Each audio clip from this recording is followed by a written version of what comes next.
Hey guys, Pete here. Today we're going to talk about Audrey Horne, and we're going to talk about Audrey based on what we know from the Final Dossier. So I do have to give a spoiler warning here. I'm going to explain what it says, and I still suggest that you go and read the book first before you watch this video. So, it's a 3-hour read. If you get the Audible version, it takes about 3 hours to listen to it. There's a link in the description here where you can go get it. I think the Kindle version is probably only $9.99, so before you watch this video and spoil it, just consider reading it. It's a fun book. It gives a lot of answers, and I think that everyone should do that. So that's my 2 bits or whatever. So, now that that's out of the way, what we learned about Audrey is inconclusive in some ways, but we did find out a lot. There's only a couple paragraphs there, but in those paragraphs, we found out that she recovered from the coma. She had no memory of what happened, but she left the hospital and she seemed to be on the road to a complete recovery. 2 different things happened in that period of time. One, her father Ben went ahead and sold the family's Ghostwood property. And 2, she found out she was pregnant. Now, her father selling the Ghostwood estate land was basically an unforgivable act. She left the house. She refused any financial help from him whenever she found out she was pregnant. And because of what happened with Donna and the Hayward family, Ben and Sylvia Horne also got a divorce and she moved out. So Sylvia was involved as a grandmother with Richard on some levels, which we saw in The Return. But basically, Audrey set out to raise him on her own. She got a small apartment. Like I said, she didn't take any money from Ben. She eventually went to community college, studied business and things like that, and opened a hair salon, which she ran up until a few years before the events of The Return. Around Richard Horne's 10th birthday, she married Charlie. He's not mentioned by name in the book, but it's clearly the same guy, or at least the same idea. And, people said basically that it was a marriage about money, not about love. According to what Tammy Preston found out when she was investigating for the dossier, Audrey never mentioned who the father was. She never seemed interested in it. She never got a paternity test. But the one thing that Tammy notes is that she did keep a photo of Agent Cooper hanging in her office.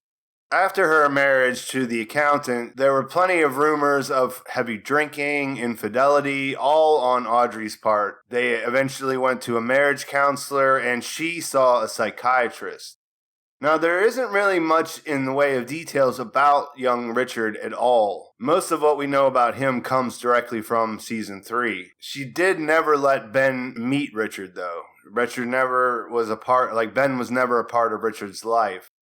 And that's all pretty straightforward. At some point, she shut down the hair salon, and in the book says that no one saw her after that. She either started to live an agoraphobic lifestyle, or there were hints that she may have been institutionalized. So that's the official story as far as what Agent Tammy could dig up whenever she was looking into her past. What about The Return then? It's still a little bit of a gray area because, well, for one thing, we know the coma theory was wrong. She's not in a coma. She did actually come out of the coma. I tend to think that since Tammy mentioned that she might have been institutionalized, that she is currently, but that doesn't mean that she was right away. Charlie is her real husband, like I said, and it seems to me that all this other stuff that was going on, the most likely explanation is that there was some kind of psychosis.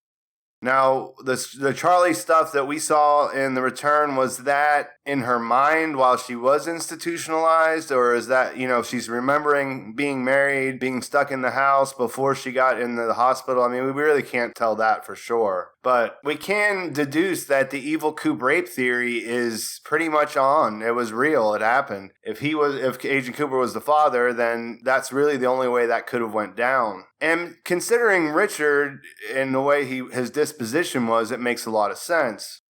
I think the biggest question for me after having that information is why include Audrey in the story in the way that they did as we saw it in season 3. I've read some pretty interesting theories out there, and I still tend to lean towards the simplest explanation. Evil Cooper, Doppelcoop, whatever you want to call him, he was evil. So her carrying that baby to term obviously had negative effects on her. I think there is a blurring of lines. I mean, we talked about a lot of those theories in the other Audrey video I made, and, it seemed like there was definitely a large influence on her life. I tend to come away from after the Final Dossier thinking that influence was carrying the child, and Richard probably being a very difficult child as a result of being born of the Lodge. I mean, I don't know how else to describe that in a coherent way.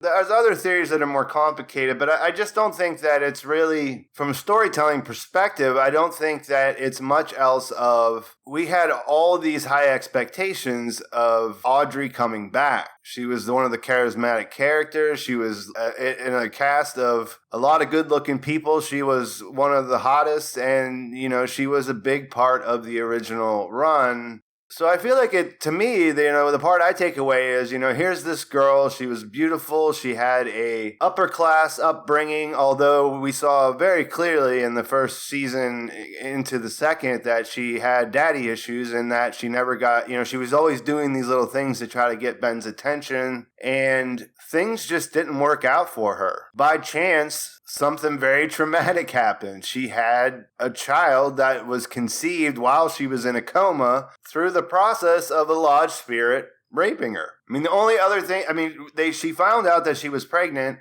2 months after she had recovered. So there's really not much way that you could twist that in a different direction. I mean, people always like to bring up J.J. Wheeler because of what happened at the end of season 2, but there's no mention of any of that in any of the material beyond season 2. So I just don't see any other real conclusion other than that's what happened. And what we saw in The Return, I think, is either she is institutionalized and she's delusional, so she has these strange memories of the hard time that she had before she got put in the hospital with Charlie. The fact that they coincide with some of the stuff we heard at the Roadhouse and other things, we could definitely go down some rabbit holes there, but I don't see anything clear other than she was affected by the Lodge spirits. I don't think we need alternate timelines. I don't think we need really any kind of real complicated sci-fi stuff here. She was a good person with a bright future and something bad happened to her, and for what we can guess, she's probably locked away in a mental institution at this point.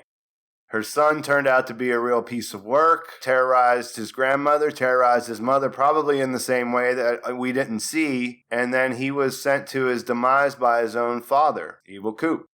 So that's where I land after reading the whole thing. I'd like to hear what you guys think. Please let me know in the comments. Make sure you like this video if you enjoy it. Please check out my Patreon and think about joining us over there. The season 1 rewatch is going to be picking up. I have worked on the 1 and I will do that. I'm really obsessed with the Final Dossier right now, to be honest, and I was trying to figure out how to do a big video. So instead I'm just doing this one, and then I'll do them character by character or situation by situation, because there's too much to try to throw in one long video, I think. And I really don't want to give people an incentive to just get the book spoiled and then not buy it and read it for themselves. I just think that's the wrong direction. But I'm sure those videos are out there already where everyone did that. But that's just not the way I do business.